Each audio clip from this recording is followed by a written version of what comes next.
Welcome to the final part of our Beijing journey. Having explored the palaces and the Great Wall, we now return to the city to discover its spiritual and cultural soul. Our first stop is the Temple of Heaven, a masterpiece of Ming Dynasty architecture, where emperors once performed solemn rituals for good harvests. The hall is built entirely of wood, without a single nail, a symbol of the divine connection between heaven and earth.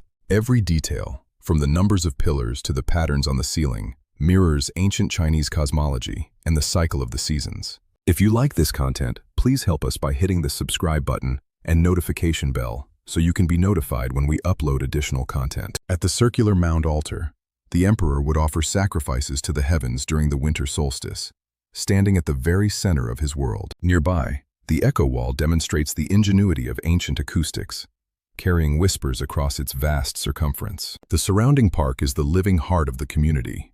Here, the ancient traditions of Tai Chi and calligraphy are still very much alive. We travel northwest to the Summer Palace, the ultimate imperial retreat, and a masterpiece of Chinese landscape garden design. The lake, modeled after the West Lake in Hangzhou, brings a sense of southern elegance to the northern capital. The bridge, with its 544 stone lions, connects the shore to Nanhu Island, symbolizing a rainbow crossing the water. Stretching for nearly half a mile, the long corridor is an open-air gallery of history, myth, and nature. The marble boat stands as a curious symbol of the empire's shifting fortunes and its fascination with the exotic.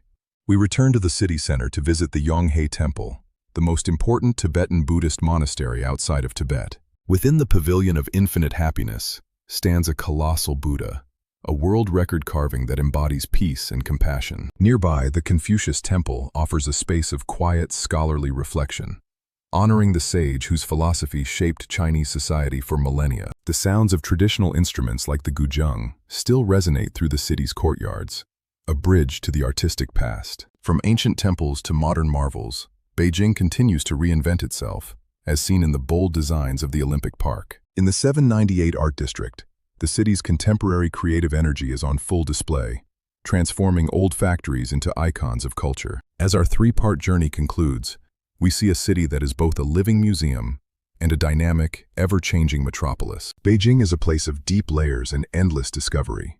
Thank you for walking with us through its history, its wonder, and its spirit. Until next time, keep exploring the beauty of our world. Farewell from the heart of China. If you like this content, please help us by hitting the subscribe button and notification bell so you can be notified when we upload additional content.